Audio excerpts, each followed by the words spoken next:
We will now begin the first panel entitled Resilient and Regenerative Cities for a Climate Change World. Our four esteemed speakers will share and discuss how can regenerative strategies be enabled to achieve net positive outcomes for both people and environment, and how can we better assess the core benefits of regenerative strategies. The first speaker needs no introduction. He is Professor Winston Chow. Winston was elected co-chair of Working Group 2 IPCC in July 2003. He is also a Lee Qian Professor of Urban Climate at the Singapore Management University. Winston, please.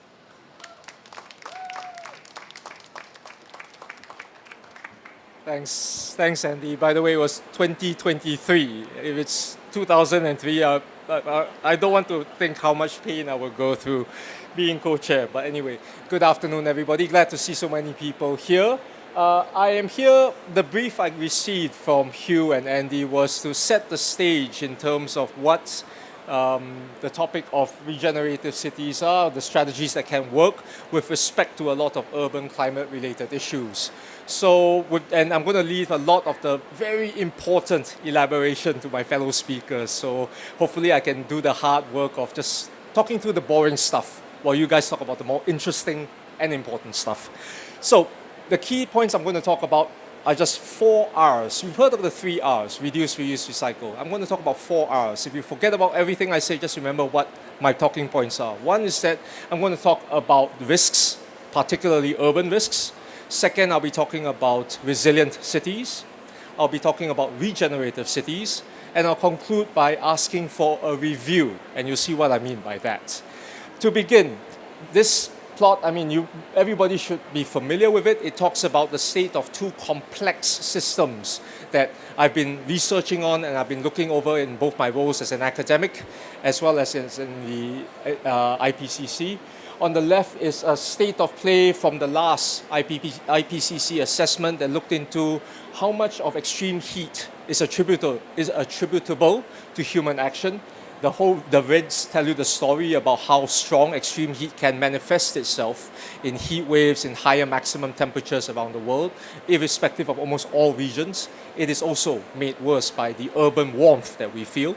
The second on the left is a dynamic GIF indicating that it's not just climate that is changing, it's also the state of urbanization that is changing.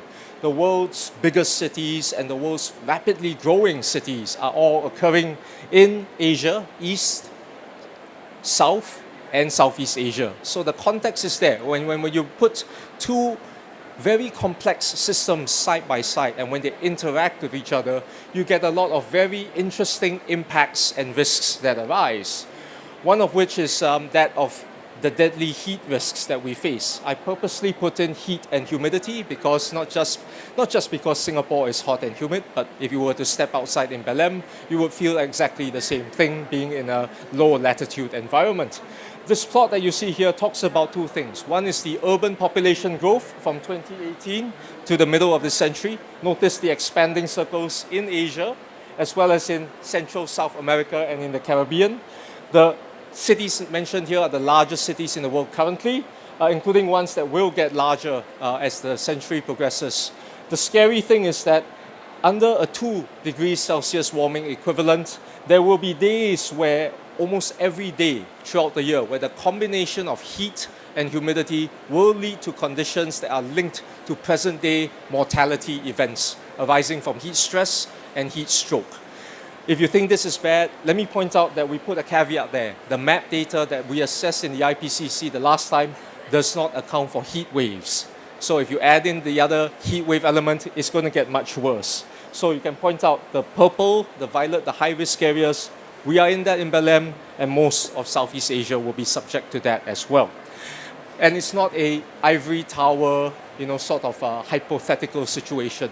In Southeast Asia, we're already experiencing days of tremendous heat stress when you account for air temperatures and humidity.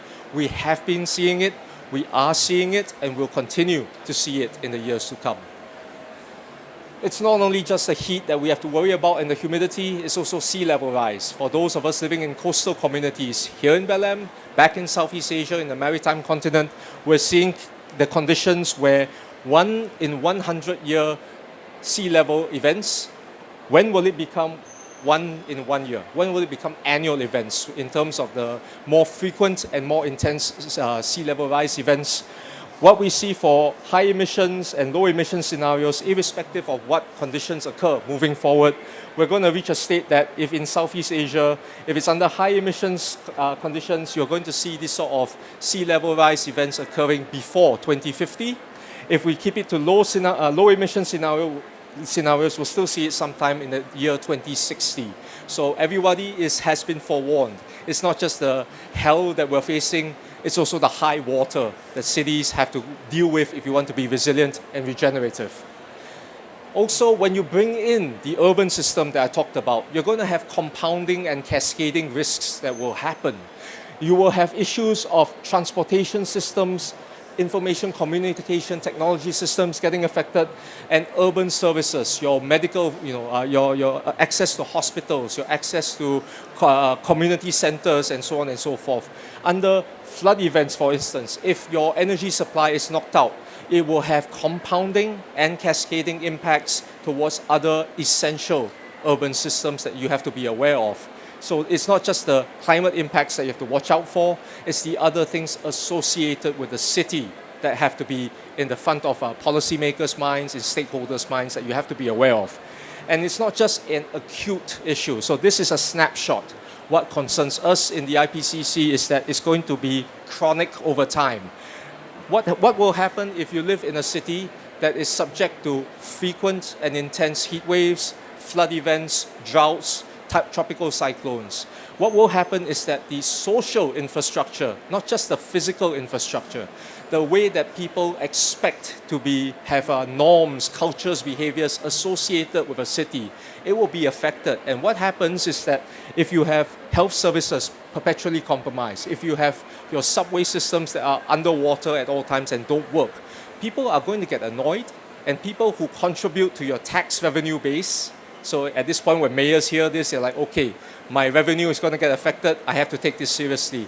When the social infrastructure does not support people's expectations of living in a livable city and they leave, that's where it's going to be massive, the massive crap will hit the fan, pardon my French. Apart from just the risks that I point out, I also want to point out that the emissions game in terms of where cities contribute in terms of greenhouse gas emissions, we know that about 2/3 of global GHG emissions can be attributed to cities. We know that emissions are driven by population size, income, and other factors. But we also point out that despite the problems, the solution space where cities can enable good actions to make sure regeneration occurs, to make sure resilience occurs, you can have a significant and sizable dent in reducing emissions as well as in reducing the risks of climate change. Now on to pivoting from the risk into the resilience and the regeneration angle. This figure, when I show it all times, the first comment people say is, why the hell is it so complicated? There's a lot of things going on. I fully take that criticism on board. It's part and parcel of the IPCC process in terms of developing the summary for policymakers for this figure. And we hope to change this in AR7 for the 7th assessment cycle.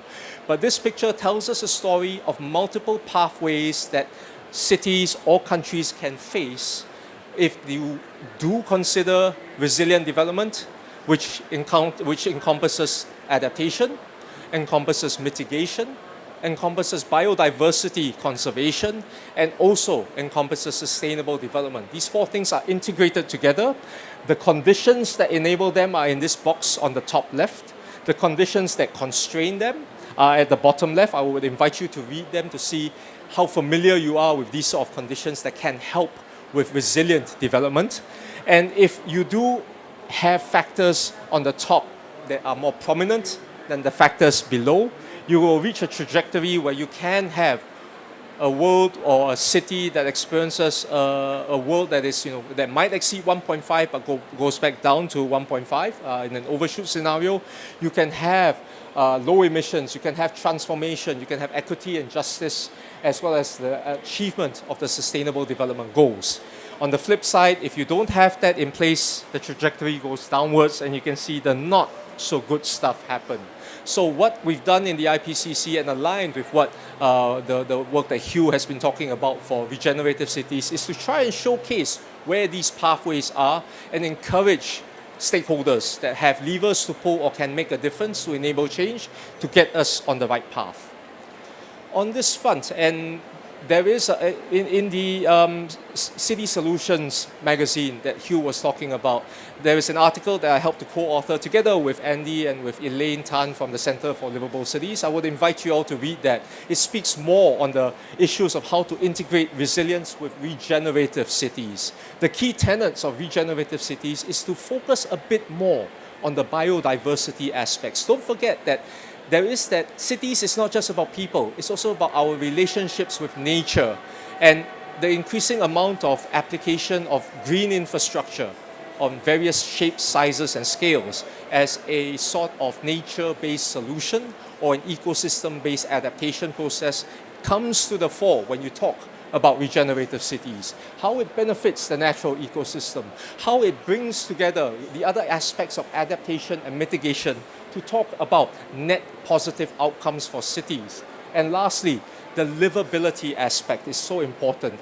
Remember I talked about the social infrastructure issues that will get frayed as more climate impacts become real, bringing in the concept of harmonizing the relationship between humans and nature in a regenerative city would help to bring the livability aspect back to the fore. Some examples, I don't want to go into detail because my fellow speakers, you will go into the really good stuff, but just as a high-level summary. In the last assessment, we summarized about 21 different adaptation solutions to reduce heats, floods, droughts, and severe storms in the urban context. We categorized them in terms of physical infrastructure, nature-based solutions, and planning and social policies. We also linked them or related them to the components of that big graph that you saw in terms of climate resilient development. We noticed that while there is already, these solutions are well known in terms of its effectiveness for climate resilient development to bring in the adaptation, mitigation, conservation, and SDGs into the play. One key point or one space where potential additional benefits can happen in cities is that on planning and social policy, how you educate stakeholders, how you teach your students to do the right thing in terms of climate resilience, how to conserve heritage, particularly in a place like this when there's so much cultural heritage from indigenous peoples and local communities that adds immense value and significance to the aims of climate resilience development. That is a lever that is potentially important for policymakers to consider and to pull as a lever to enable climate resilient development to happen. Here's one thing which I also want to point out. You might ask, how is it possible to combine both adaptation and mitigation together? It can be done through the idea of nature-based solutions to green infrastructure. The bottom row talks about co-benefits of adaptation in terms of reducing heat stress, floods, improving health, improving air quality, promoting biodiversity through a list of options such as green walls, street trees, urban forests, green roofs, urban agriculture, and blue spaces. But note, there is also that synergy between sequestering carbon, particularly in scale for urban forests, taking carbon dioxide out of the atmosphere where it adds on to the enhanced greenhouse gas effect and contributes to climate change. You can also have reducing your building energy use and your city water use. You become more efficient in your use of resources and reduce your emissions concurrently. And lastly, you also want to facilitate active mobility. You want to make sure people who live in cities have a space to play, have a space to become healthy. That has obvious co-benefits with climate mitigation and with the Sustainable Development Goals. So it can be done, it has been done, and people should consider the benefits of this, the combination of adaptation and mitigation together. How much? 5 more minutes, thanks. I will now talk about something that is very important, and because there's been some criticism that a lot of the solutions on resilience is very supply side. It takes away the agency of people who live in cities. In the last assessment report, good friend of mine, Felix Kreutzegg, who's an author in the special report on cities that I'll talk about later, he looked into the research with his team and pointed out there is the demand side there is agency for people to actually reduce emissions within cities and settlements and various sectors associated with cities, such as in buildings, transportation, food, and industry. If done at scale, the principle of avoid, shift, and improve. You can have practices that avoid emissions. If you, instead of going to work and taking a car or bus, you work from home, the emissions from transport goes away and goes away and doesn't contribute to emissions. You can shift your emissions from an individual to a group. You can take public transportation, which is a more efficient way of energy use and reducing your emissions per capita. Or you can have policies and technologies that improve the way emissions are emitted out. You can pivot away from cars using internal combustion engines towards electric vehicles or hybrid vehicles. You reduce your emissions, even though you want to use your car or private transportation, the technological improvements can make a big difference in reducing emissions in sum. And the sort of analysis done at the global scale, you can reduce your emissions significantly, 2/3 to 3/4 of current day emissions, business as usual emissions, using the ASI approach where human agency is so important. Finally, moving from risks, regeneration, resilience onto review. We as in the IPCC, we are currently working on a special report on climate change and cities, which will be due in 2027 in March. There are 5 chapters there that looks into how we diagnose the state of play for urban risks and urban emissions. We look into what has been done so far, the trends of emissions, the challenges and opportunities. We have chapters looking into what works, the solutions and actions. We look into the enablers, which is so important. How do you make the solutions last not just for a short period, but for a long time to come? And critically, we have a chapter on case studies. We have a chapter of telling people this is where these regenerative, resilient solutions work. What can you pick up on in terms of what can work in your city or in your region, and then share that knowledge of best practices. So this is what the governments have agreed to. We've been working on it. We have a first order draft that is open for public review, for expert review. I would like to invite the audience to participate in this. This review period lasts until about early December. There's still some time, about a month for you to contribute to that. Please go to the more details of being an expert reviewer can be seen in this QR code. I'll count down from 10 before I move on to the last slide, and I believe that's my last slide. We want to make this report not just showcasing the best of places like Singapore or Belém, but the best practices from many regions, many cities, be it well-developed, be it fast-growing, what can work to enhance climate action in the years to come. So thank you very much for listening to me, together with my co-chair Bart van den Hurk, who's at the IPCC Pavilion just around the corner. Happy to share our thoughts, happy to showcase the good work that's done in the Singapore Pavilion as well. And hopefully I've set the stage for my fellow speakers to talk more about this, and happy to discuss questions after this. Back to you, Andy. Thank you, Winston. Our second speaker is Dr. Peter Ortner, Assistant Professor from the Singapore University of Technology and Design. He unfortunately has missed his flight, but not to worry, he has sent a recorded presentation. So Peter, please. Professor at Singapore University of Technology and Design. I'm delighted to be sharing with you today some recent work by my research team in collaboration with the Center for Liveable Cities. We're developing a framework for regenerative cities. Regenerative city planning is crucial in today's context here at COP30 because it allows us to address the parallel crises of biodiversity loss and climate change together and not as separate, unrelated priorities.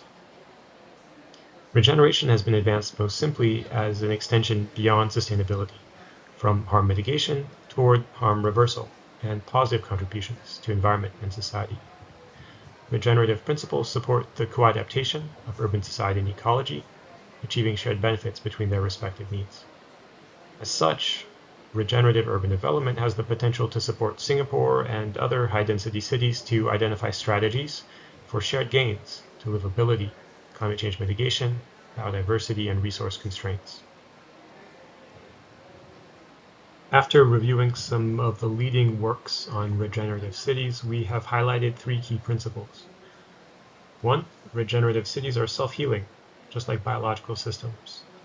Regeneration moves beyond the harm neutralization of sustainability to consider how human actions can contribute to the self-healing properties of nature. 2. Regenerative cities achieve mutual benefit for human and natural systems. This is the co-benefit idea. 3. Regenerative cities present an adaptive capacity that goes beyond just resilience. And while the concept of regenerative cities has been posited in the past, it remains an incomplete project. The practice of measuring and planning for regeneration currently lacks a shared evidence base, it lacks shared methods of assessment and planning, and it even lacks international agreement on the definition of a regenerative city. Beginning in 2024, SUTD joined CLC's initiative on regenerative cities, collaborating on a series of local and international workshops on the topic, and progressively building a broader research agenda for the big questions in this field. The goal of the research that we started in 2025 is to build a regenerative cities framework, establishing international consensus on the definition of a regenerative city, curating and refining shared methods of assessment, including benchmarks of success, and building up an evidence base through data-driven case studies of actually existing regenerative city projects. We foresee this research expanding to include work on advancing integrated planning and simulation tools. To better articulate the regenerative city concept, the Delphi method has been used in an ongoing study to build consensus on the definition and key components of regenerative cities, including principles, strategies, and enablers. A panel of 40 experts from academic, governmental, private, and civil sectors across 7 world regions are engaged in a 3-stage online survey. We're now in stage 2, combining qualitative and quantitative questions. Beyond the definition, this process is yielding a collectively identified and ranked set of principles, strategies, and enablers, which will inform our framework's assessment methodology and policy guidelines. The Regenerative Cities Framework is being developed to inform land use planning and policy for dense cities, addressing questions of urban growth patterns, including, for example, land sharing and land sparing. The framework is developed for use by city planners, policymakers, and municipal leaders, as well as the urban designers, civil engineers, ecologists, architects, and landscape architects they work with. The framework addresses the district scale, a size similar in population and area to London's boroughs or Singapore's new towns. This scale permits detailed research and guidance on not only land use planning, but also urban design, while incorporating understanding of systems at the whole city scale. Recognizing the limitations of top-down planning approaches, the framework is devoting significant attention to the bottom-up process of planning perception, participation, engagement, and consensus building that will encourage alignment of the spontaneous regenerative practices among city residents. The Regenerative Cities Framework will identify synergies between the existing goals of urban biodiversity, resource efficiency, livability, and climate change mitigation. These shared gains between multiple objectives are sometimes referred to as co-benefits, which is defined by the IPCC AR5 as the positive effects that a policy or measure aimed at one objective might have on other objectives. The Regenerative Cities Framework will provide guidance and tools to maximize regenerative co-benefits so that investment in urban ecosystems and climate change mitigation can give the broadest possible returns across society and economy. So how might we apply the idea of regenerative co-benefits to the question of urban density? Contemporary city science emphasizes the benefits of urban density. This is highlighted in research from Jane Jacobs up to contemporary figures like Edward Glaser or Louis Betancourt. However, land sparing in the form of protecting ecological reserves is a priority for a regenerative city. Of course, in high-density landscapes urban contexts, land sparing results in trade-offs with other land use needs. Land sharing, in contrast, allows the co-location of ecological and human activities which can complement land sparing and also result in additional shared benefits to livability, ecosystem health, and even urban energy use.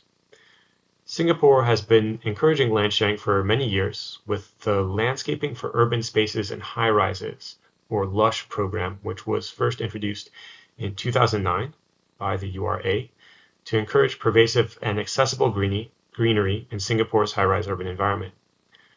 The results of the LUSH program have been shown, for example, to improve the mitigation of urban heat island effect through increased density of vegetation. Similarly, we can imagine a co-benefit approach to urban connectivity. While transit infrastructure can present barriers to the mobility of animals and plants, shared green space corridors, or connectors, can achieve not only connectivity for city species, but also significant shared benefits from co-location of human activities and mobility corridors. Regenerative city planning would align active mobility and even public transport with ecological connectors, providing improved ecosystem connectivity with walkability and resource efficiency. As an example, I'm showing here Singapore's rail corridor, a former railway site that stretches 24 kilometers north to south in Singapore. It acts as a continuous green passage that allows wildlife movement between major green spaces. It also serves as a recreational corridor for all members of the public. Finally, let's imagine a co-benefit approach to biodiversity and diversity of human activities. Density without diversity can be boring in the case of a neighborhood, or in the case of an ecosystem, unhealthy and vulnerable. Diversity of human activities and biodiversity may fall in direct conflict in contemporary cities. Dense human habitation is associated with habitat loss and decline in sensitive areas, for example. Regenerative cities would seek to achieve maximal biodiversity even in the presence of diverse human activities through mutually beneficial urban configurations and design practices.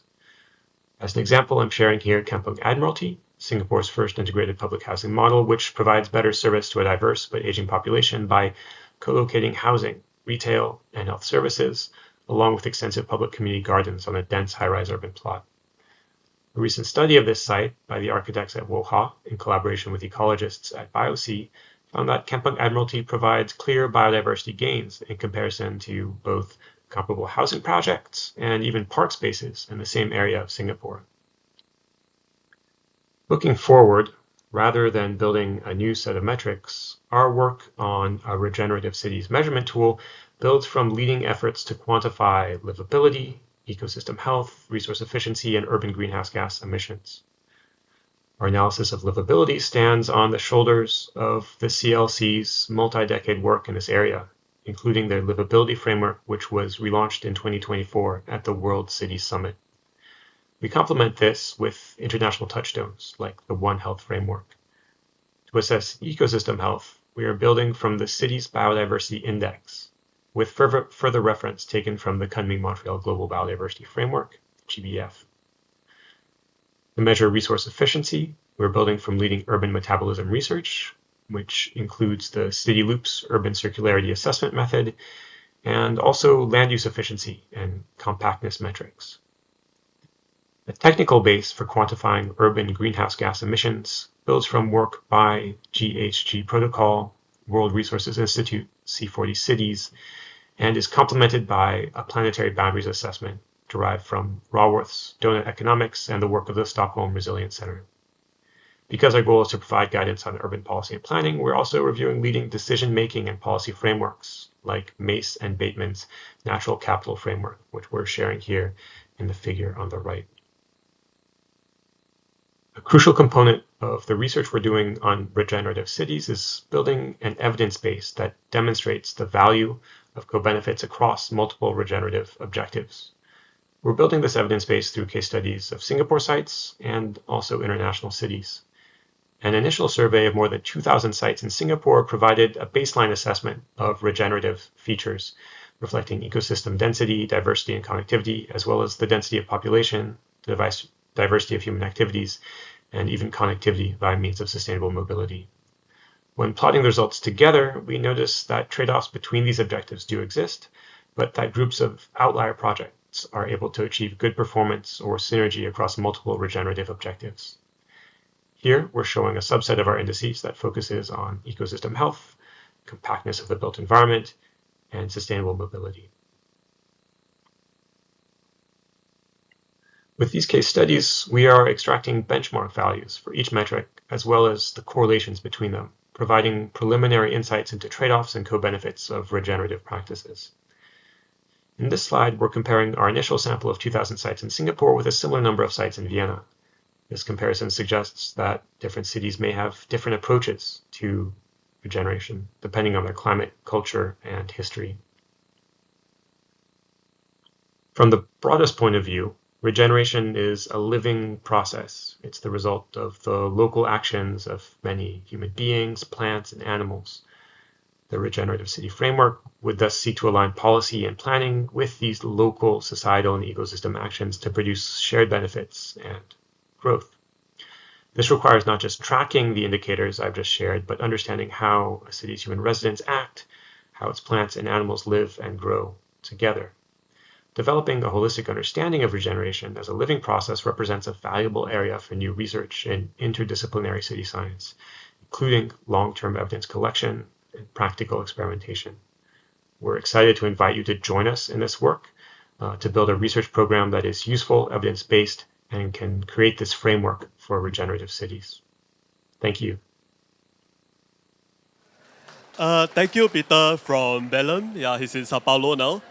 So our third speaker is Dame Jo da Silva.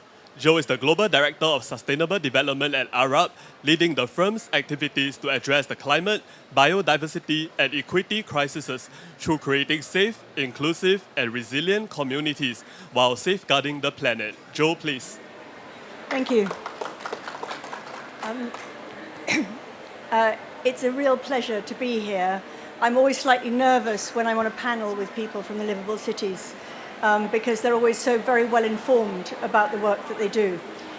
So it's an honor to be here, and fantastic sort of prologue from Winston and Peter to what I want to say today.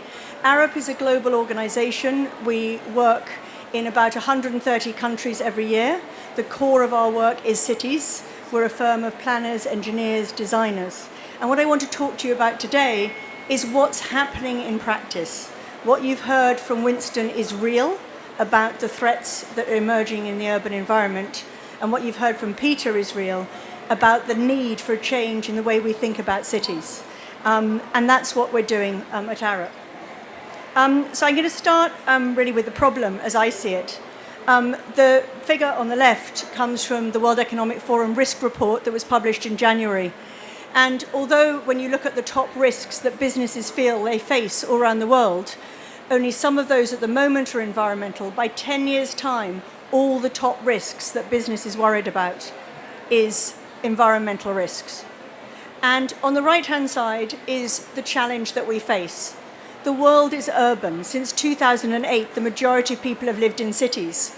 We are a species who is trying to create habitats for us to live in, and we haven't done a very good job of it because we've created cities that have depleted natural resources, that have created huge inequity and contributed massively to climate change. And that's what we're trying to reverse. So climate change is only the tip of the problem. In fact, underlying that is the fact that we've got another 2 billion people due to arrive on this planet in the next 20 years. We've got one planet's worth of finite resources, and they're pretty stretched. Nature loss is as serious as climate change. But what can we change? What can we do differently? And I think that the answer lies around our patterns of consumption, which is about human behavior and business behavior, and secondly, about our patterns of urbanization. So we need to rethink how we are creating and planning the cities that we live in. The Liveable Cities Centre is founded on improving quality of life in cities. And that's about access to services and green spaces and those kinds of things. But the message that I hope you took away from Winston's talk is that it's not just a question of livability. It's a question of habitability. And that is particularly so in Southeast Asia and places like here, where you get this lethal combination of heat and humidity and flooding and sea level rise. And so we have to be thinking about these threats and designing cities for a very, very different future. In Arup, our mission is to shape a better world. Over the last strategy period of our organization, we focused on sustainable development. We were thinking hard about the sustainable development goals. But what we've realized is we need to go beyond that, that is actually not enough. Those goals are for 2030, but we need to be looking to 2050. And so what we're focusing on now is actually saying that our purpose is about creating places that are safe, which is about managing risk, places that are resilient, which is about not just thinking in terms of spaces, but in terms of systems, and places are regenerative, where human beings, nature, and all species can coexist in perpetuity. And that gets you back to the very original definition of sustainable development as being about development that isn't just about today, it's about development that doesn't compromise the future, the ability of future generations to thrive. Winston had a very similar graph to this one, but really this is my journey. I began my journey as a practitioner in around 1990. And over the last 34 or 5 years, we have changed from conventional design, which didn't really think, we thought about people, but we didn't really think about the environment. There were no environmental planning or engineering degrees to do. And over my professional career, that's changed. And people and the planet have been introduced into how we think. Now, we hear about that in terms of green buildings and green spaces. We think about that in terms of sustainability. But sustainability is actually based on the premise of do no harm or do less harm. But even if we get to 100% less harm, that's not enough, because we've actually got to reverse what the damage we've done to date. We've got to restore our planet. Because as Johan Rockström says, and the Planetary Health Index proves, our planet is sick. And once we've made our planet healthy again, we've actually got to get to a way of living on this planet where we're continually keeping our planet healthy as well as enabling people to be healthy and thrive. So it's that duality of people and planet thriving that actually moves us to regenerative design. Where does resilience fit in? Resilience fits in because the remainder of this decade is going to be very bumpy. As we make this transition, and I'm very confident that we will make this transition, we are going to have to navigate the fact we're living in cities that have been designed for the past, not the future. And we're in a big transition period that is going to take decades. Last year, Arup published our research into thinking about what does regenerative really look like. And we boiled it down to 3 principles. And some of them are very similar to what Peter's been thinking about. And there's a growing movement of people thinking about this. We wanted to make it very clear to practitioners. It's about being nature-led. It's about thinking in terms of systems, not just in terms of spaces. And it's about embracing equity as a fundamental part of urban development. So what I want to do for the rest of my talk is give you some really live, tangible examples of some of the work that we're doing already. This isn't theory. This is already starting to emerge in practice. And the opportunity is for everyone to really get behind this thinking so that practice just changes and we move towards this different world. So nature-led. Where does nature-led start? It starts with valuing natural capital.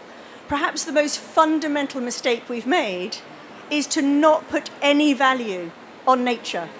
We destroy trees, we build over waterways, we have no price attached to what nature provided for us. We need a new form of urban development that starts with hydrology and ecology, topography and geomorphology, not with transport networks and shopping malls.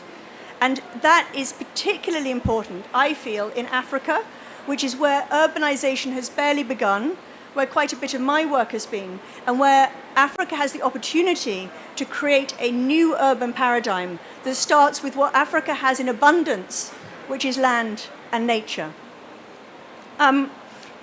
This work is going on already in Singapore. This image is of a picture of work that we're doing with the Singapore government, which is actually about counting, using AI and Earth observation data to count the trees in Singapore. Singapore recognizes that those trees play an important role, providing shade, carbon sequestration, flood prevention. But you have to look after those trees, and you can't look after something if you actually don't value it, you don't count it, you don't know that it's there. The second shift is actually thinking in terms of systems. And this is a picture of Shanghai. And the first system that we have to think about in cities is water. Water is the fundamental variable. Without water, cities would fail. Cape Town very nearly failed when its reservoirs ran out of water. A city of about 5 million people. It was going to be the biggest humanitarian disaster in the world. And they just escaped it. So we have to think about water. We have to think about how water comes into our cities, how water flows through our cities. And imagine a future where streets are harvesting water, capturing water, filtrating and cleaning water, and then storing water. That's the type of imagination we need in order to come up with a new paradigm. The third is equity. This is a picture of Granary Square in London.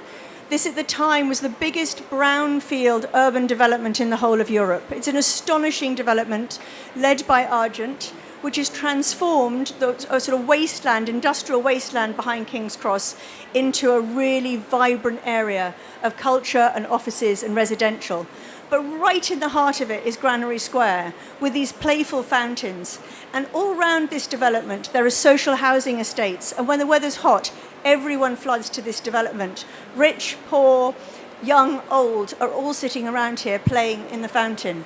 This is what we need to bring life into the heart of our cities. But as well as those three dimensions, we've been worrying about something else, which is how do we as designers grapple with time? How do we grapple with uncertainty and complexity? So we have a foresight team in Arup, and they've developed this visualization, which we call 1, 3, 10, 30, 100. It's using real data sets to project out into the future and enable us to test our decisions and strategies and helping us to imagine that world. What does that world look like in 1 year's time, 3 years' time, 100 years' time? So that we're actually designing for the future. I want to change tone a little bit and share with you some little nuggets of some of the things that I'm excited about that are right at the leading edge of the work that we're doing, which is quite often in conjunction with academia and always as part of a coalition. We do very little alone. One of the things that we really believe is that if you're going to design successful cities, you've got to work with governments, you've got to work with industry, and you've got to work with the people who are living and working in those cities. So I'll start with nature, because that's where regenerative design starts. Sustainable urban drainage was something that has been in Europe for about 20, 30 years. It simply means that instead of getting channeling water through concrete pipes and culverts and sending it out to the sea, we actually use the city to soak up the water and store the water. That is now become common practice in many cities. But I want to actually, and we've taken that to scale by analysing cities from the sky, using Earth observation data to understand the porosity of cities. Now, this is called sponge cities. Arup didn't invent this. It was created, this thought, by Professor Yu, who very sadly died a month or so ago here in Brazil, working with Brazil. But he was a landscape architect and urban planner. And he grew up in the rural areas of China and realized that actually what we were doing, building cities where we were paving over everything, was ridiculous. So he quoted the notion of sponge cities. He convinced the Chinese government that sponge cities were the way forwards. And we as an organization have taken that thinking from his academic work and been applying it in practice all around the world. So we need more academics like Professor Yu, who are really pioneering the way so that practitioners like us can propagate and amplify their thinking. It's not just Earth observation data for porosity. We're also using Earth observation data to understand heat. U-Heat is a tool that we've used in Singapore and about 20-something cities globally. We would love to use it in more cities. We've developed it in conjunction with 2 universities. What's important about it is it measures the experience that people experience at street level, which a lot of these urban heat snapshots don't. Now, what it produces is a diagram a bit like this, with red areas and yellow areas. The red areas are the most severe. But the point I want to make is what this has really demonstrated is that the heat differentials within a city are as much as 10 degrees. So the average temperature on the periphery of the city could be 10 degrees higher at hotspots within the city. That completely compounds the issues that Winston was talking about. But then the second point I want to make is in every city we've looked at, those hotspots coincide with areas where poor and marginalized communities live. It's areas of poor quality, very dense housing, where there's no opportunity for air movement through the cities. The materials that they're built of are highly absorptive of heat. So the way we're building cities is making things worse. And it's making things especially bad for people who don't live near green spaces and there's no greenery or water bodies in their environments. So the points my previous speakers have made about reintroducing nature into cities, really thinking about what we build from, I hugely reinforce in the terms of heat risk. Materials are really important. We can't continue to build our cities out of concrete and steel, asphalt and tarmac. We have to be thinking about a new palette of materials. And again, I think that's particularly important in Africa because African cities have yet to be built. And so there is an opportunity there for real innovation and creativity in how we build. We've been working as part of a coalition of industry academics in Denmark looking at bio-based materials. And that's using biomass as feedstock to develop low-carbon construction. I'm talking about materials like seaweed and kelp, eelgrass as insulation, seaweed being turned into acoustic panels. This is growing the materials that we need for the future rather than extracting the materials. This picture is of the first facade that actually introduces algae into the panels of the facade, and that algae is then reacts and is able to generate heat for the building. So this is very pioneering technical solutions emerging that are they're picking up on the need for regenerative solutions. We're also looking at growing whole buildings. And this, again, is something that is already happening. This is a very beautiful building where you grow, it's like growing coral in seawater, but you're actually growing structural forms. And we're trying to grow this building around a metal frame. The architect is making it by mimicry, looking like a shell. And this is an industrial process. It's very slow. And so in industry, it's been looked at as could we actually do it, but to build prefabricated elements for the future. So technology and materials transition is very much part of regenerative design. And then we're working with Holcim to actually look at how do we mine materials from cities.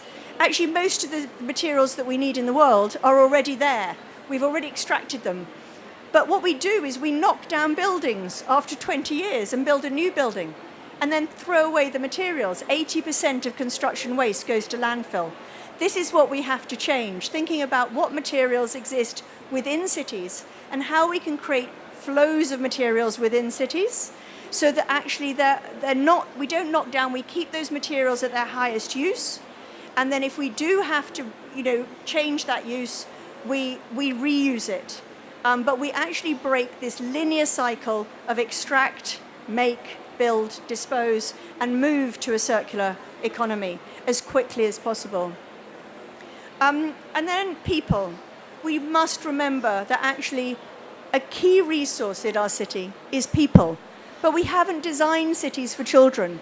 We're continuing designing cold, grey, hard surfaces. This is not what is conducive to play in cities. And play is how children develop. It's through play children's brains grow. It's how they learn to be resilient.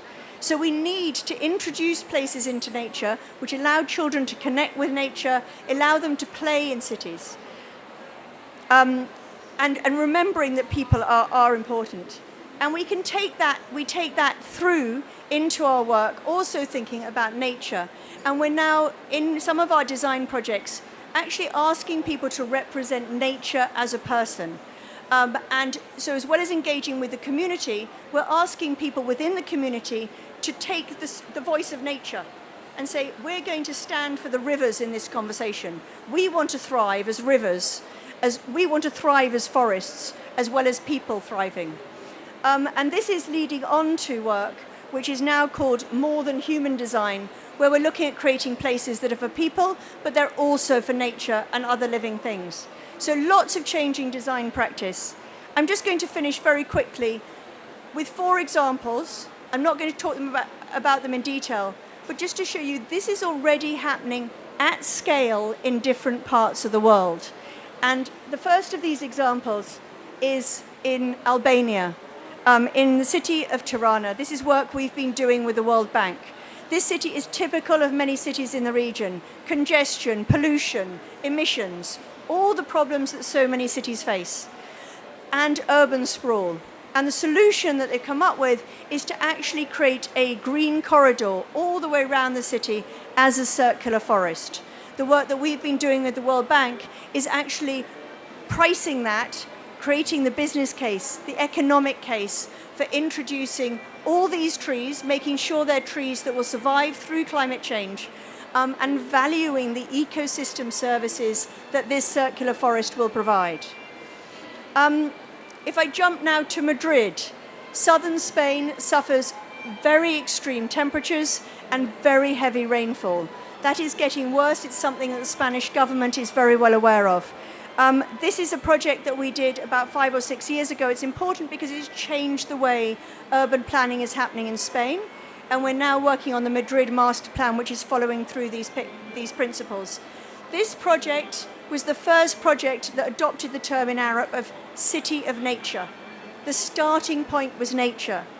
The second foundation was massive engagement with local people to understand their needs, creating a city for local residents where they could thrive and survive changes in temperature and rainfall into the future.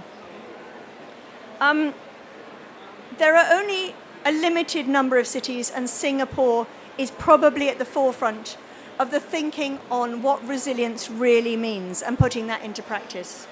And Winston mentioned sea level rise. Many of our cities are on coasts. The reason they're on coasts is that's where trade routes were. It's also where there's cooling for energy systems. So that's why we have so many cities on the coast. But so many cities in the world are vulnerable to sea level change. And Singapore is one of the first cities taking a really strategic approach to this. We're working with them, looking at a whole coastline and saying, what are the creative solutions that we can do to actually recognize that the sea will rise? How are we going to live with that?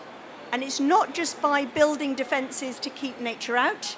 It's actually saying, could we allow areas of the city to flood? Could we actually learn from countries like Vietnam, where cities are lifted above the water, or cities like Holland that are following the same route? And it's this this learning across the world, which I think is really important to develop new paradigms for urban development.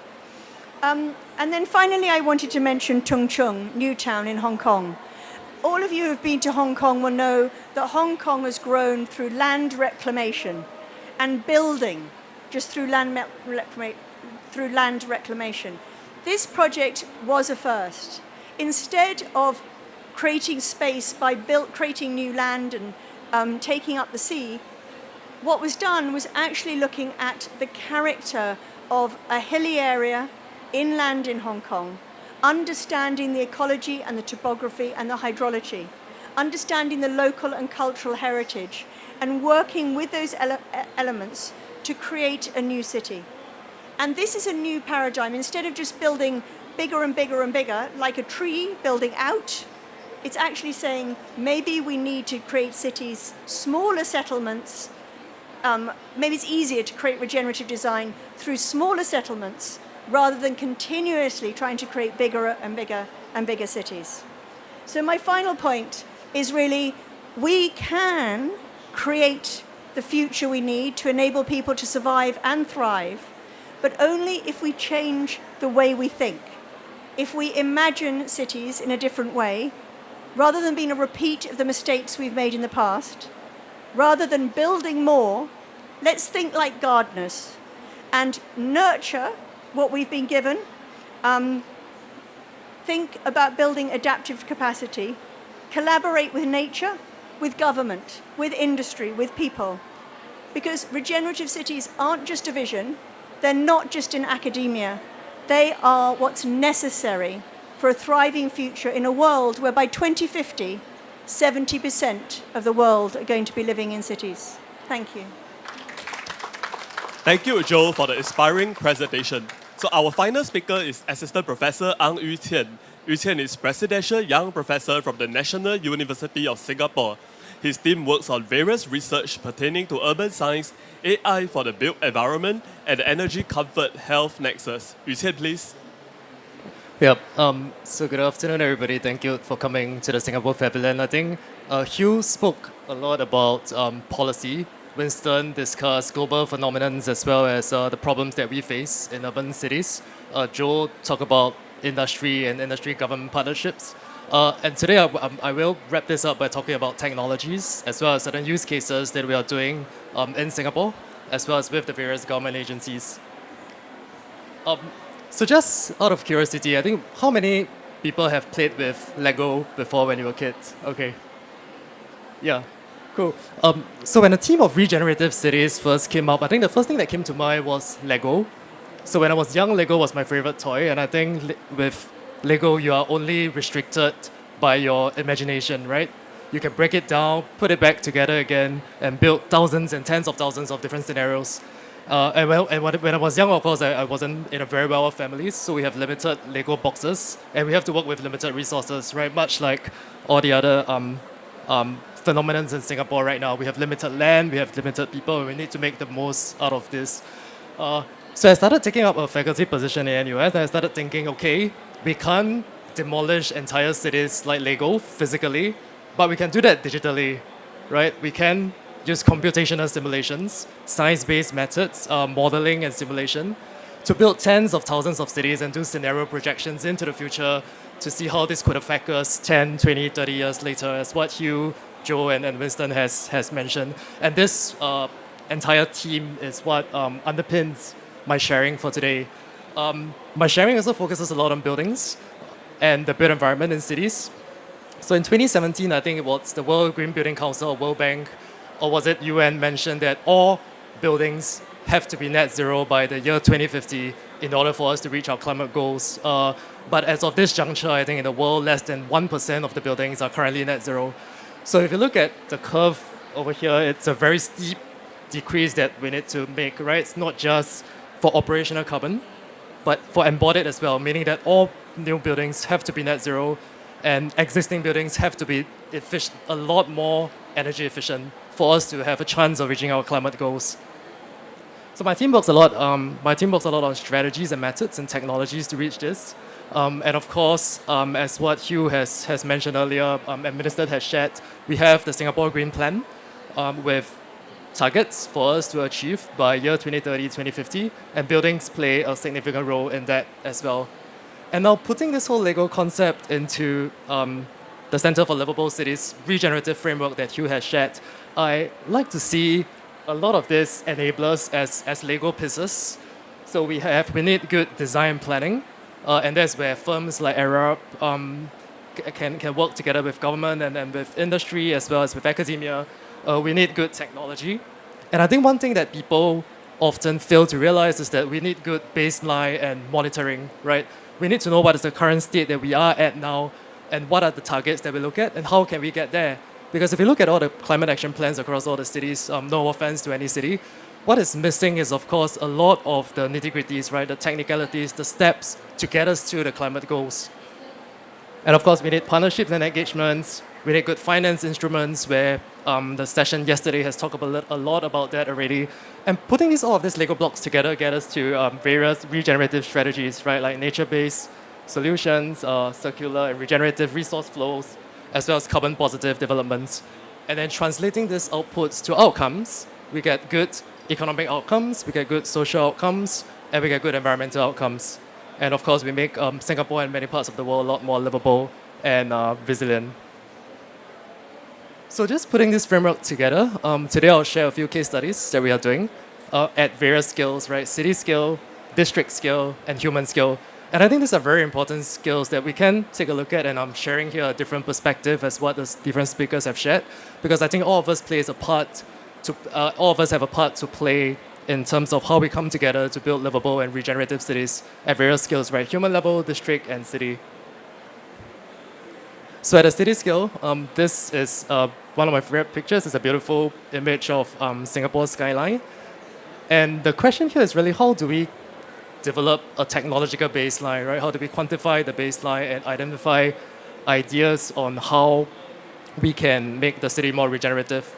So for this, in Singapore, we work a lot on science-based methods. We call them modeling and simulation work.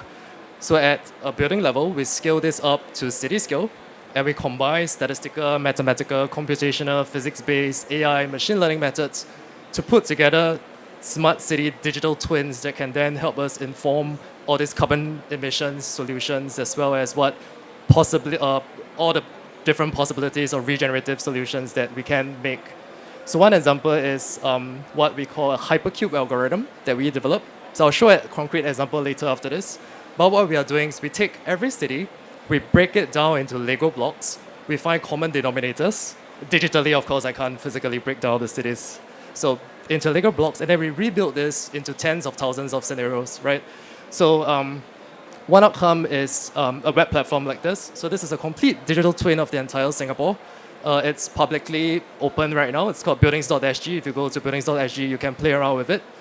And the colors that you see are the master plans of various districts in Singapore that was developed by our planning agency. So yellow, I think yellow represents a mixed-use development of commercial and residential. Blue represents, so purple represents civic buildings. And I think purple represents sports and recreation. So by putting together data, technology, and analysis like this, we can make very informed decisions on how we can drive the regenerative city agenda, right? We can, for example, run thousands of simulations to find out which type of buildings will incur higher carbon emissions, or which region in Singapore could give us significantly better co-benefits in terms of economic growth, social potential, and if we were to decarbonize, if we have limited resource to decarbonize specific regions, which area we should target. And we are doing this in a science-based, research-backed methods, right? So in addition to that, we can also do operational carbon. We run potential, for example, energy use across 10, 20, 30 years, as what Hugh has mentioned. And we see how the cities will change, right? Different building archetypes, different population growth, how that will change and affect different regions and parts of Singapore. And what we have been also doing in this number of years is to scale this science-based and research-based approach into various cities, right? We have done workshops with cities all across the world. And what we have done is work with city policymakers to build what we call seed models that will hopefully help us make good decisions, right? So the city mayors, they come with their questions, their policy goals in mind, and then we put them into our science-based research-backed methodology, and then we run scenarios to see how and whether the cities can reach their carbon emission goals.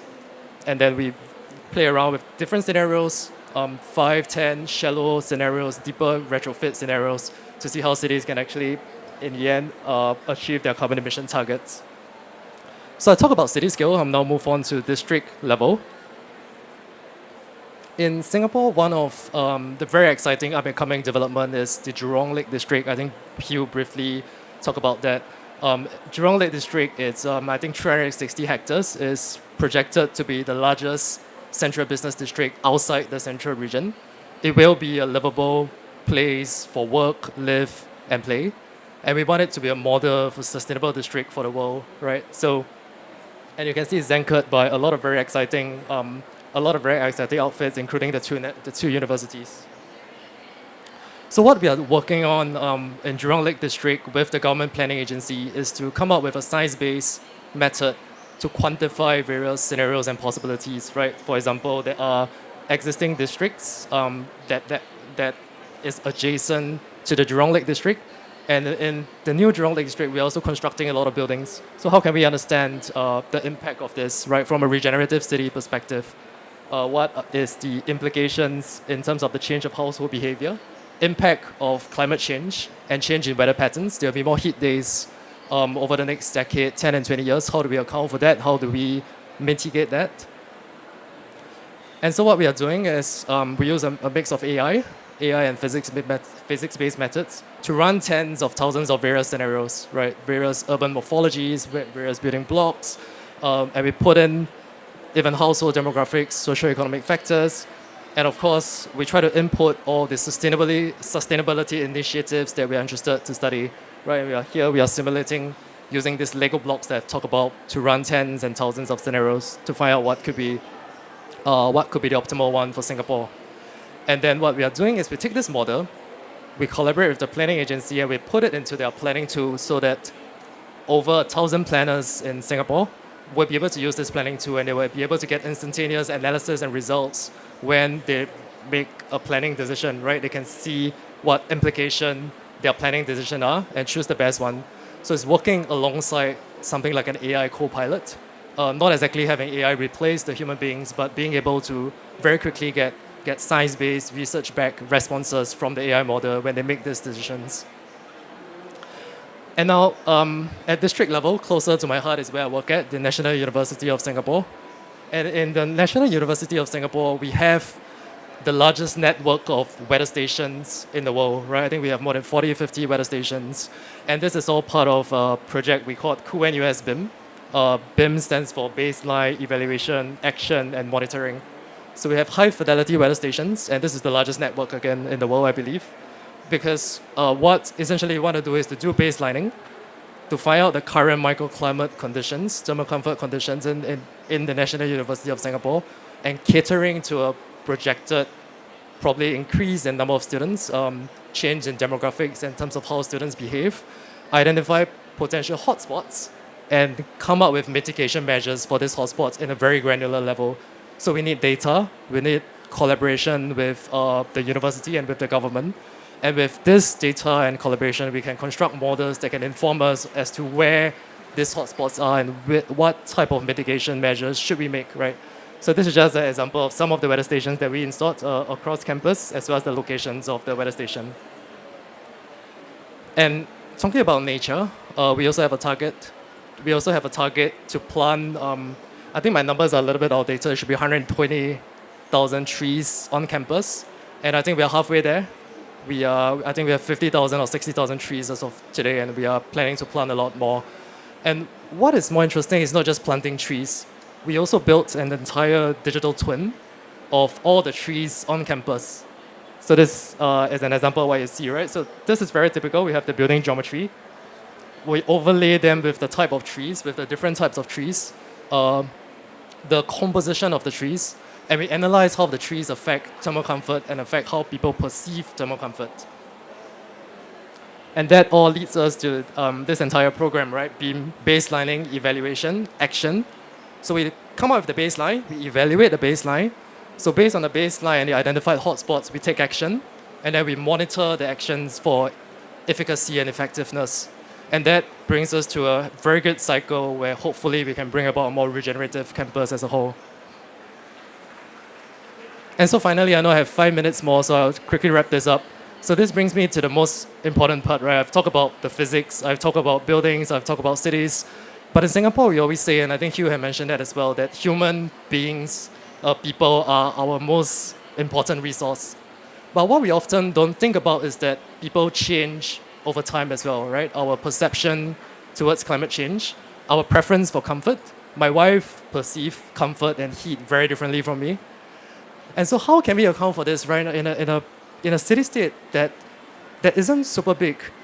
And so what we do is we build what we call AI perception models.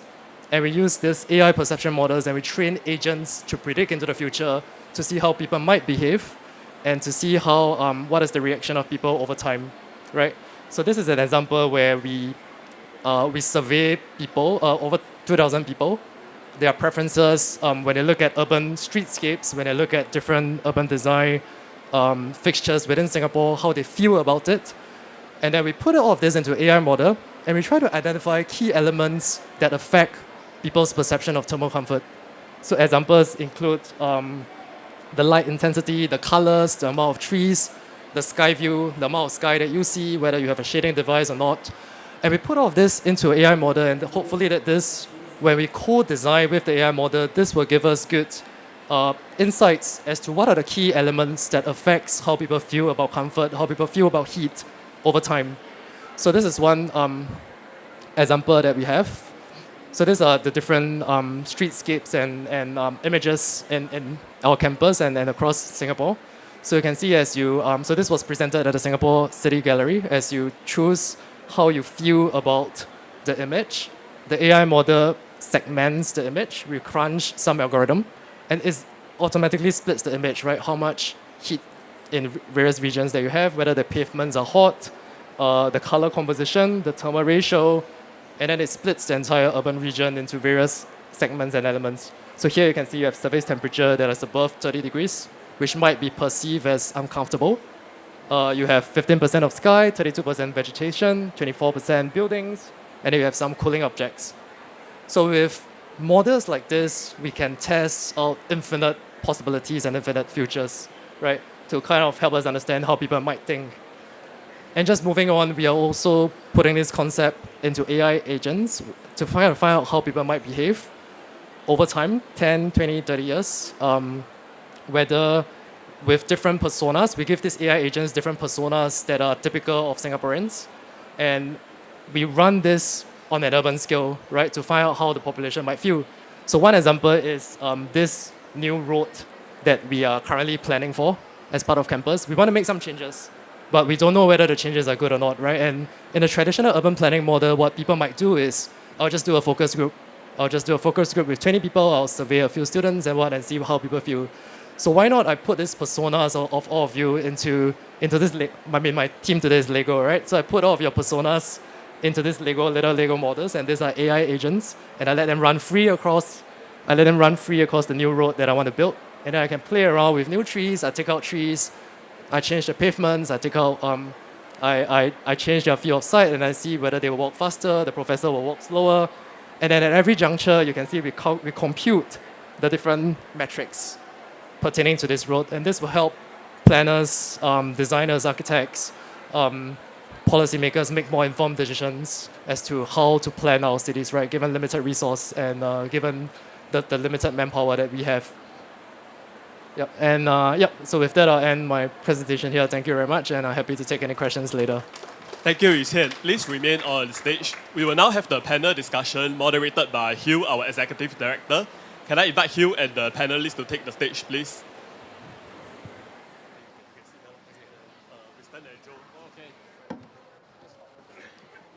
We only got 15 minutes. Yeah, so one round of questions. All right.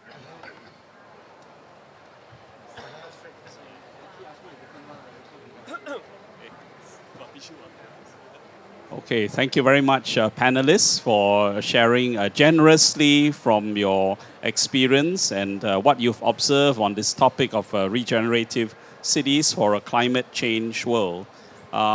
We have about 15 minutes left, so I'm just going to go a very quick round with the panelists before we just open up to see whether there are any questions from our audience today.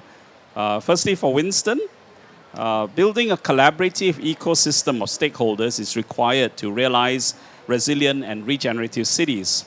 So could you share with us what are the assets and levers that the different stakeholders bring to the table and how they could come together to help make their city more resilient and regenerative? Tough question, actually, Hugh.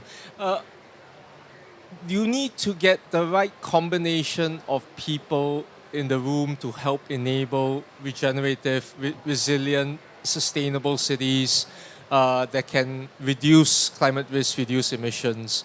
There needs to be good communication between stakeholders. There needs to be an understanding that there is a good business case for enabling technologies, enabling capacities, knowledge capacity and financial capacity to make sure that the outcomes of livability, habitability, the outcomes of resilience and regeneration can happen. The challenge also is bringing in different stakeholders who are willing to collaborate and to listen to each other. In a previous discussion, how many of you here are fans of vanilla ice? dating myself. There's 1980s, the song Ice Ice Baby, Stop, Collaborate and Listen. I found that in assessing what works for climate action, oftentimes the solutions work when people listen to each other and collaborate with each other well. Then it's easier to pull the levers. The levers will then be smooth enough to effect, as opposed to the sort of contentions that can happen, let's just say somewhere further away from this pavilion, in the negotiation space. So getting the right people there, understanding their interests and making sure they're represented will enable this to happen. And the challenge, however, is that getting it done now. The urgency is so important. The right cases, the right examples of what works from the technological side. By the way, the Lego analogy is fantastic. It's there. The message, the communication is there. It's just making sure people do the right thing quickly as possible as we go beyond 1.5. Thank you very much, Winston. And it's a good segue to ask Joe. You know, it's important that we're able to track the outcomes of regenerative planning to know that we are on the right track. And you shared with us some excellent examples of projects, as you said, that are at scale and already happening. In order to better address perhaps the business case that Winston has referenced, could you share with us how Arup puts in place the kind of measuring and monitoring system that can help to quantify the co-benefits of your regenerative projects for people and the environment? And I say this, you know, with some awareness that sometimes, you know, agencies and developers themselves may not actually put some of these measurements in place, so that at the end of the project, we're not quite able to quantify, you know, what are the gains and the kind of co-benefits that actually accrue from the excellent regenerative design projects that are commissioned. Could you share with us your own experience? Thank you. So it's a very complex topic. We're consultants, so we are, if we're not being asked to come up with the measurement, we're doing things for whoever we're working with, the Singapore government, a private developer. And what their version of success is may not be the same as what our version of success is. It may not be the same as what people living in the city's version of success is. And we're living in a world where there is a belief that we can't manage anything that we can't measure. Now, I'm an engineer originally. That's my core profession. And planners laugh at engineers because engineers want to measure things to 3 decimal places. And planners don't do that. They think qualitatively. And my view on this is we actually have to, we're obsessing about measurement without actually thinking about what it is that matters. And so if for every single development, we just said there's going to be 3 KPIs, we're going to measure whether emissions goes up or down as a result of this development. We're going to measure whether biodiversity increases or reduces as a result of this development. And we're going to measure the sort of socioeconomic measure around prosperity of the economy and people. We could get to 3 simple measures. How we measure that might vary from city to city. But at the moment, we don't actually even put those metrics on developments. Now, in the UK, one of the big breakthroughs recently was they introduced a biodiversity net gain rule. And this has really changed things because we're now obliged to baseline the biodiversity on a site before it's developed, and then to make sure that there is more biodiversity at the end of the development rather than less. Now that's on the biodiversity on the site. That doesn't take account of the biodiversity loss associated with the materials used to build it. So it's only halfway there. But just by even doing that, it's making people think about the environment and making it compulsory to think about the environment. So I particularly liked your slide on the city scale to, you know, going down to really a household scale, and recognizing that action is required at every level and incentives are required at every level. But I do sometimes think we're overcomplicating things. We're wanting to measure things to a degree that isn't necessary. And we could actually just start by saying we're going to measure 2 or 3 things that will demonstrate what success looks like, and focus on those. Measure what matters is my motto, not that you have to measure to manage. And I like the idea that actually you try to declutter, and by doing that, actually you're forcing leaders to choose what matters, and perhaps to spark a conversation with the community what matters to them as well. Maybe pivoting over to Qian, I enjoyed the Lego models and the visuals as well. In Singapore, we are often described as really a living lab for urban innovation and sustainability. And some of your illustrations help to chart these out. From your experience, what science-based approaches could cities adopt to accelerate our transition towards becoming resilient and regenerative cities? And just to borrow from what Joe has shared, how could that also help us to persuade leaders and decision makers, what really matters that should be measured? Over to you, Chian. Yep, thanks. So probably completely echo what Winston and Joe mentioned. I think Winston mentioned about collaborativeness. I think that is really a key, right? Like going back to the Lego analogy again, I'm sure if I build a Lego house together with Winston, I will move a lot faster than building it alone. And everybody has a part to play, right? Government, industry, academia. So somebody, for example, can be sorting out the pieces. The other person can be putting the pieces on the Lego block. And then one could be looking at the instruction manual. And then going back to the next point on the science-based methods, I think it's important to have, like what Joe mentioned, a good set of North Star and a few key metrics that we want to be looking at. And I think it's also important for these metrics to be openly communicated, easily understood. And I think this is something that I would say Singapore has done relatively well, because, for example, our Singapore Green Plan, our various targets for industry, for buildings, for transport, these are well communicated. Industry, academia, we understand these targets, and we find measures to work together to achieve these targets, right? Whether is it me developing a mathematical computational model, whether is it Joe working with various government agencies to test bed new systems, or whether is it Winston bringing some of this to the national agenda at IPCC. So I think this is how we can all come together to achieve national as well as global agenda for climate change. Thanks very much, Chian. I'm mindful of time, so I'd like to maybe open the floor for any questions that members of the audience may have for our experts on the panel. And if you could just introduce yourself and say where you're from as well before you ask your question. Over to you, please. Thank you. Sorry, throat in my frog. Hello, can you hear me? Yes. My name is Yesideh Kazim. I'm representing the International Actuarial Association.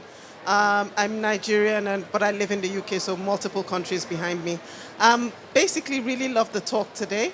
I know you were talking about measurements, and as an actuary, probably in the same finance, we talk about measurements as well.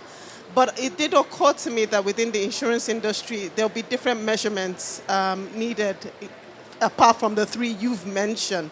In particular, we'll be looking at resilience of the materials, how well they prevent fire and weather and things like that. And I just wondered, also joining on what Winston said about collaboration, in the work you've done, how collaborative have the insurance industry been as part of this process? Because I think when you build the cities, it's the insurance companies that will come in to look after and make sure that if anything happens, you can build those cities can continue to exist. Okay. Insurance. Joe. Yeah, so there's something very interesting going on at the moment in that there's so many actors involved in creating cities. And, at this end of the value chain, you've got the people who produce materials and building components. Companies like myself are in the middle of the value chain. The insurers are right out here, and really what's happening is at the moment is lots of conversations between different people along that value chain, trying to understand the different languages we all speak and to bring that conversation together. Because you have to think about, whose problem is it?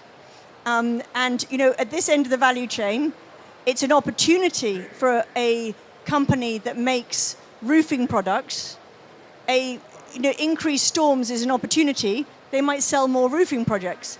But from the point of view of the insurer, they want to incentivize those roofing products to be differently designed so they don't fly off in a storm. And that's where it brings in people like ourselves in the middle of the value chain. So there's no silver bullet to this question.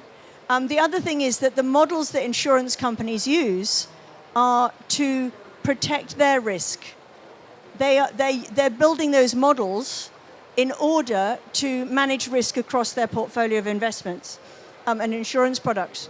Whereas actually, when we as an engineering and a planning company, we're working to try and reduce the residual risk that insurance companies are insuring. So you have to kind of actually design places to be as safe as possible and minimize the residual risk as much as possible in order to make sure that place is still insurable. And one of my frustrations is that people leap to insurance as the answer. But if I talk to the insurers, they say, well, you've got to do your bit first to design places where the residual risk is still manageable. So I think the other point I'd make on the measurement, which relates to this, is if you're going to measure something, you also need to ask is who is going to do what with the results of that information? Because so often we just measure, but why? Who's going to make different decisions? And so we're trying to have conversations with insurance companies. We're having conversations with people who make, right down the supply chain, collaborating with Holcim on urban mining, for instance, as an example. And that's what I mean by actually we have to think differently in order to do differently. We can't all stay in our silos, which is how we've operated for the last 30 years. Winston? Very quickly, fully agree with what Joe said, particularly on the importance of measurements and metrics, not for its own sake, but for whom. That's the critical thing. It also brings into play the issues of inclusivity and making sure that the right measurements benefit the right people. And I fully empathize with actuaries and people who work in accounting. You have a lot to calculate and you have a lot to deal with.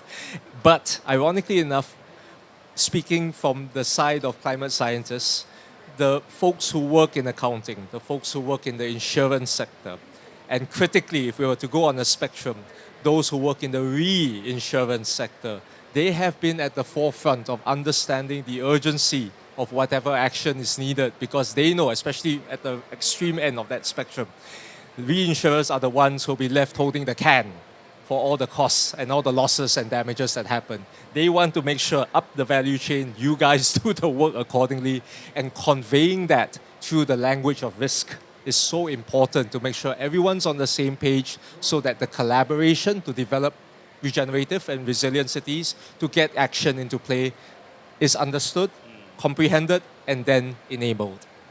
Thank you. I think we've got one more question over here. Yeah, thanks so much.